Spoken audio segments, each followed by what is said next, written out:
नमस्कार दोस्तों, आप सबका स्वागत है इस ऑनलाइन क्लासेज में। और साथियों, आज हम पढ़ने जा रहे हैं बीएसटीसी प्रथम वर्ष को लेकर। बीएसटीसी प्रथम वर्ष के अंतर्गत आज का जो हमारा शिक्षण विषय है वो है हिंदी भाषा शिक्षण और प्रवीणता को लेकर। हिंदी भाषा शिक्षण और प्रवीणता के अंतर्गत हम जिस इकाई का अध्ययन करने जा रहे हैं वह इकाई है द्वितीय, जो कि हिंदी भाषा शिक्षण उद्देश्य और आकलन को लेकर हैं। साथियों, इसी इकाई द्वितीय के अंतर्गत आज का जो हमारा प्रकरण है वो प्रकरण है भाषा के व्यवहारिक रूप को लेकर। भाषा के व्यवहारिक रूप कौन कौन से हैं और भाषा के व्यवहारिक रूप के अंतर्गत हमारा जो आज का जो मुख्य शिक्षण बिंदु है वह शिक्षण बिंदु है मौलिक या सृजनात्मक उद्देश्य। साथियों, मौलिक या सृजनात्मक उद्देश्य के माध्यम से बालकों में किस प्रकार से बालकों में भाषा का व्यवहारिक रूप को विकसित किया जा सकता है, इन सभी बातों को लेकर आज के इस प्रकरण में हम चर्चा करेंगे। तो साथियों, हम बढ़ते हैं अपने प्रकरण की ओर।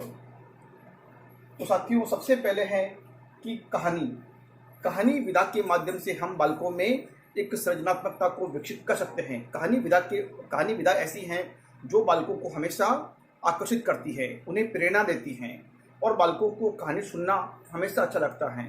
तो कहानी सुनकर वे अपनी सोच, अपनी समझ और अपनी अभिव्यक्ति को एक आयाम दे सकते हैं। और उसके बाद है लेख। किसी भी कवि के लेख या लेखक के प्रेरणादायी लेख प्रसंग है, उसके जीवन से जुड़ी हुई आलेख हैं।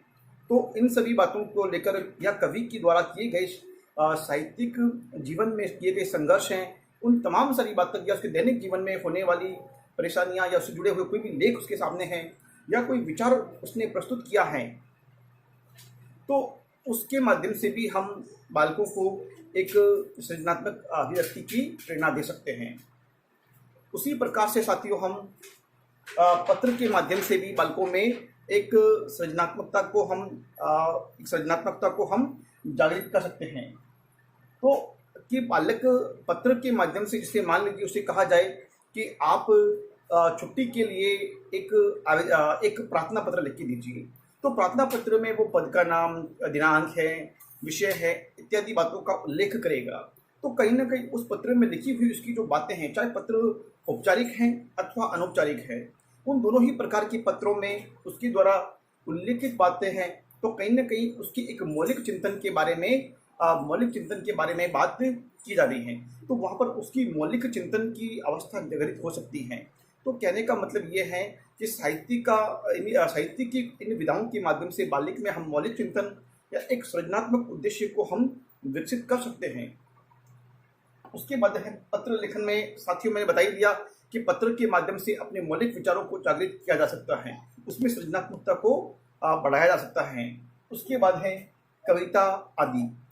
साथियों, कविता तो एक सर्वोत्कर्ष है साहित्य का, क्योंकि कविता के माध्यम से हम ये बात समझते हैं कि कविता एक ऐसा विषय है जिनके द्वारा हम एक कवि की जो कल्पनाएं होती हैं, उन कल्पनाओं को हम लेखनी के माध्यम से साकार करते हैं।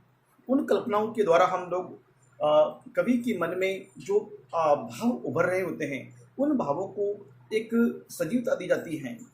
तो कवि के मन में उठने वाले भावों के द्वारा हम किस प्रकार से कवि अपनी लेखनी के माध्यम से, अपने भावों के माध्यम से, अपनी शब्दों के माध्यम से उस विचारों की अभिव्यक्ति करता है। तो कविता के छोटे छोटे अंश हैं, छोटे छोटे वाक्यांश से बालकों को लिखने का अभ्यास कराना चाहिए, जिससे कि बालकों में एक सृजनात्मक लेखन, एक मौलिक चिंतन की अवस्था का विकास हो सके और वो भाषा के प्रति उन्मुख हो सके। तो आइए साथियों, इन तमाम सारी बातों से हमारे व्यवहारगत परिवर्तन किस प्रकार से हो सकते हैं। यदि हम बालक में इस प्रकार की विधाओं का अध्ययन करवाते हैं तो उनके जो मतलब व्यवहार में किस प्रकार के परिवर्तन हमें दृष्टिगत होंगे। तो आइए साथियों, हम बढ़ते हैं इस व्यवहारगत परिवर्तन की ओर। तो साथियों, यहाँ पर लिखा हुआ है, बच्चे ग्रहित विचारों के साथ अपने विचारों को मिलाकर व्यक्त कर सकेंगे।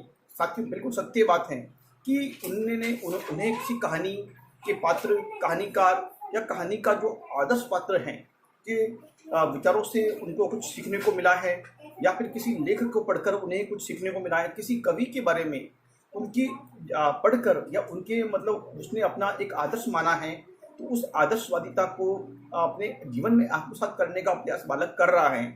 तो ऐसे आदर्शवादिता के उस एक प्रवाह में यदि अपने जीवन में वो आत्मसात करता है, तो कई कई बार वो विचारों की अभिव्यक्ति करता है। तो उन विचारों में वो अपने स्वयं के विचारों को स्वयं के विचारों को मिलाकर अपने विचारों की अभिव्यक्ति वो बहुत ही सहज ढंग से दे सकेगा। उसके बाद है साथियों, बच्चे अन्य लेखकों द्वारा लिखी हुई कृतियों की आलोचना कर सकेंगे। साथियों, जो मतलब बालक हैं, विद्यार्थी हैं या शिक्षार्थी हैं हमारे, यदि वो इन कृतियों को पढ़ते हैं, उन लेखों को पढ़ते हैं, तो उनके द्वारा लिखी हुई कविता है, लेख है या पत्र हैं, उन सभी की मतलब आलोचना कर सकेंगे। साथियों, आलोचना का मतलब ये समझ लो कि आलोचना करने से मतलब सिर्फ उसकी जो नकारात्मक बिंदुओं को दर्शाना ही नहीं। आलोचना का मतलब ये होता है साथियों कि उसमें यदि अच्छी बात आई है तो उसका भी उल्लेख करना, और उसमें कोई कमियां रह गई हैं तो उसको भी उजागर करना। तो दोनों का बिना किसी भेदभाव के एक पक्षपात विचारों को संप्रेषित करना, बिना पक्षपात के विचारों को संप्रेषित करना हमेशा कहलाएगा आलोचना करना। आलोचक का मतलब केवल उसकी बुराई करना न है, मतलब दोनों ही पक्षों पर समान दृष्टिगत अपना एक दृष्टिकोण रखते हुए अपने विचारों की अभिव्यक्ति देना। उसके बाद है, वे अभिव्यक्ति में अपनी बुद्धि और कौशल का परिचय दे सकेंगे। वे कोई भी बालक यदि कोई भी अभिव्यक्ति दे रहे हैं तो उस अभिव्यक्ति में अपने विचारों की अपनी उस अभिव्यक्ति में क्या करेंगे, वो अपनी बुद्धि की बौद्धिक क्षमता या अपनी बुद्धि की क्षमता का परिचय दे सकेंगे, और साथ में उनके द्वारा अभ्यास के दौरान सीखी हुई कौशलात्मक परिचय भी वो वहाँ पर दे सकेंगे कि उनका बुद्धि चातुर्य कितना है, उनका विवेक कितना है, और उन्होंने कुशलता के साथ में किसी कार्य को सीखा है तो उनकी कौशल कितना है, उनका कौशलात्मक परिचय क्या है, उसको भी वहाँ पर वो अपना परिचय दे सकेंगे। अब अगला जो बिंदु है यहाँ पर, वे साहित्य सर्जन का अभ्यास करेंगे। निश्चित रूप से साथियों, ये तो बात है ही है, जब वो इतनी विधाओं को पढ़ेंगे तो उनके मन में भी ये बात रखेगी मतलब कि हम भी इन लेखकों की तरह कुछ ना कुछ लिखने का प्रयास करें। कुछ नहीं तो हम कुछ कविताएं हैं, कुछ इस प्रकार की कहानी है, कुछ प्रसंग है, या कुछ पात्र विधान का हम इस प्रकार से कोई नाटक तैयार करें, या कुछ इस प्रकार की चीज़ें तैयार करें जिससे कि हमारी गीत बन जाए, हमारा कविता बन जाए। तो निश्चित रूप से वो साहित्य सर्जन का प्रयास करेंगे। वे पत्रों व लेखों का अभ्यास करेंगे। वो मतलब शुरुआत करेंगे तो वो पत्र लेखन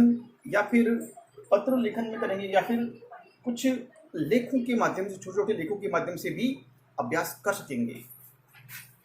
वे देखी घटनाओं, दृश्यों आदि को अपने शब्दों में व्यक्त करेंगे।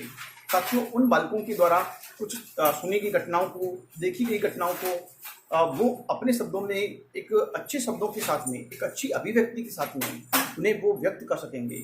और जब वो उन्हें व्यक्त कर सकेंगे तो निश्चित रूप से उन्हें मौलिक सर्जन के प्रति जागृत होगी।